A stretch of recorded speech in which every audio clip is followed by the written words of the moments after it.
E aqui, né, seria interessante pensar outros autores que também discutiram essa questão da classificação e que trazem outras referências importantes para a gente pensar. A primeira é uma dupla de tio e sobrinho, Davi-Émile Durkheim, nascido em 1858 falecido em 1917, e seu sobrinho Marcel Mauss, nascido em 1872 e falecido em 1950, que publicaram em 1901 um artigo chamado De quelques formes primitives de classification, contribuição à l'étude des représentations collectives, em português traduzido como algumas formas primitivas de classificação. E ele chama a atenção como é que uma série de classificações hierárquicas refletem, na verdade, a estrutura social. E num pedaço específico eles falam dessa classificação do Linneu, né, que continua em vigor até hoje, né, a taxonomia dos seres vivos, que ele diz o seguinte, que eles dizem, né, nós dizemos que as espécies do mesmo gênero mantêm relações de parentesco, nós chamamos certas classes de famílias, e a palavra gênero, ela mesma não designava primitivamente um grupo familiar, genos, que ele escreve em grego no original. E outra discussão interessante é de Maximilian Karl Emil Weber, nascido em 1864 1920, conhecido como Max Weber, que publica um artigo em 1904 chamado Die Objektivität sozialwissenschaftlicher und sozialpolitischer Erkenntnis, traduzido como a objetividade do conhecimento das ciências sociais e da ciência política, onde ele vai propor a ideia do Idealtypus, tipo ideal, né?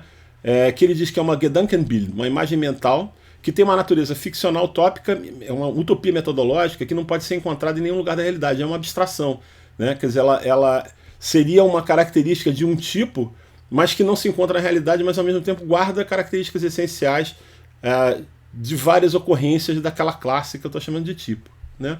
E já mais recentemente, Ian Hacking tem um artigo chamado Making Up People, que foi publicado no livro chamado Reconstructing Individualism, e ele vai propor essa ideia vai beber na fonte, creio eu, de Quine, né, falar da ideia dos tipos naturais, e ele vai propor a ideia dos tipos interativos, que seriam os seres humanos.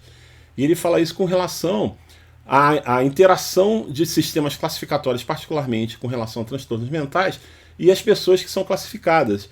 Ele dá um passo além de uma discussão tradicional da sociologia, a ideia da teoria do rótulo, né, que as pessoas respondem à sua rotulação, e para Hacking, isso teria o que ele chama de looping effect, o efeito de retroalimentação, em que a reação dessas pessoas ao rótulo também modifica o próprio rótulo, né?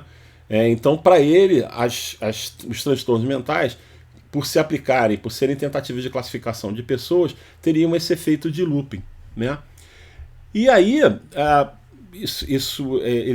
na década de 80, ele publicou esse artigo, e já mais recentemente, Jeffrey C. Boker, dois autores contemporâneos, e Susan Lee Starr, infelizmente falecida muito cedo, ela nasceu em 1954, faleceu em 2010, eles escreveram um livro chamado Sorting Things Out, Classification and Its Consequences, que é um trocadilho em inglês, né? Sorting Things Out tanto pode significar como resolver um problema, quanto ordenar alguma coisa, né?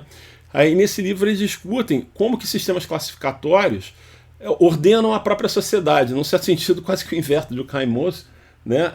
Das classificações impondo formas de organização, padronização da própria sociedade. E um dos exemplos que eles estudam é exatamente a da classificação internacional de doença.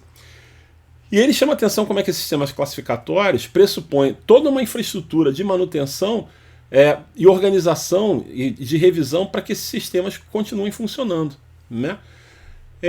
Então, e aí onde é que a gente fica nisso, né? Quer dizer, a gente pode pensar em doenças, né, esse catálogo de doenças que a gente tem, como tipos ideais.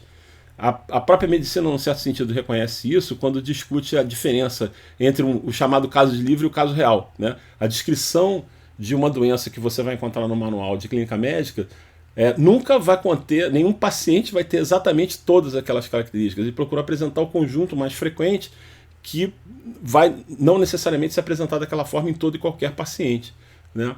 E nesse sentido, eu proponho, né, quer dizer, discutindo um pouco com Hacking, a ideia de que doenças não são tipos naturais, ao contrário da suposição lá atrás, né, que a gente poderia anacronicamente falar de Sydenham, que segue todo esse processo de nosologia, mas que seriam tipos intermediários, que teriam certamente processos biológicos que estão ligados a isso, mas tem toda uma série de processos sociais ligados à forma como a gente classifica. né? E que é interessante que essa grade classificatória ela vai sendo refeita e revisada à medida que a própria tecnociência avança, né?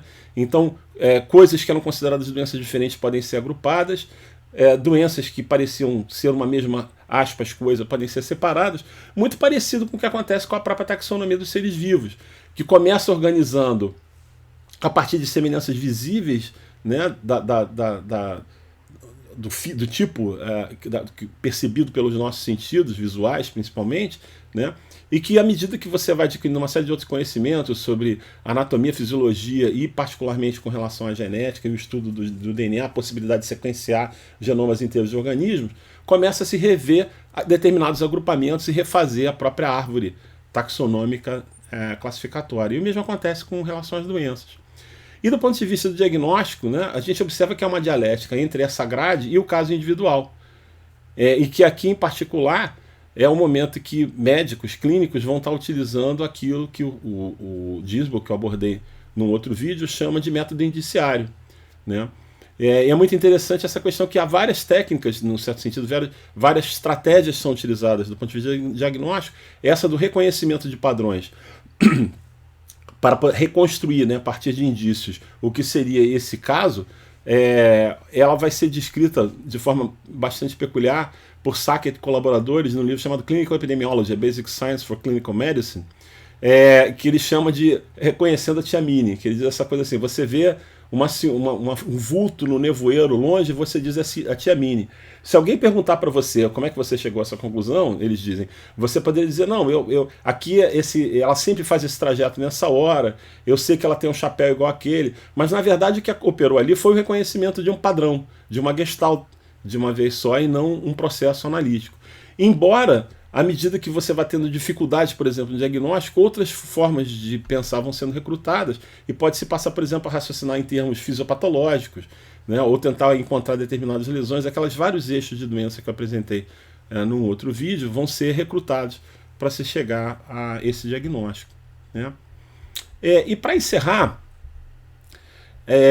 eu queria lembrar um trecho de um capítulo de um livro de Jorge Francisco Isidoro Luis Borges Acevedo, conhecido como Jorge Luis Borges, que tem um capítulo chamado El Idioma Analítico de John Wilkins, no livro chamado Outras Inquisições, em que ele apresenta uma taxonomia fantástica que Foucault cita na abertura das Palavras e as Coisas, e diz que, de alguma maneira, essa classificação inspirou o próprio livro, né, o próprio trabalho. E eu vou encerrar esse vídeo com mostrando essa classificação. E aqui vai o que Borges nos conta. Essas ambiguidades, redundâncias e deficiências recordam as que o Dr. Franz Kuhn atribui a certa enciclopédia chinesa intitulada Empório Celestial de Conhecimentos Benévolos. Em suas remotas páginas está escrito que os animais se dividem em 14 categorias, pertencentes ao imperador, embalsamados, amestrados, leitões, sereias, fabulosos, cães vira-latas, os que estão incluídos nesta classificação, os que se agitam feito loucos, inumeráveis, desenhados com um pincel finíssimo de pelo de camelo, etc., os que acabaram de quebrar o vaso, os que de longe parecem moscas.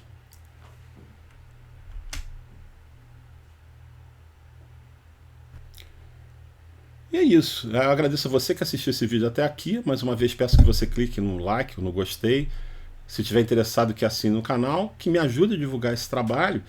E que mande sugestões, comentários, né? Que outros temas que você gostaria que eu abordasse ou críticas em relação ao que está contido aqui. Fiquem todos bem, tenham uma boa semana e até a próxima.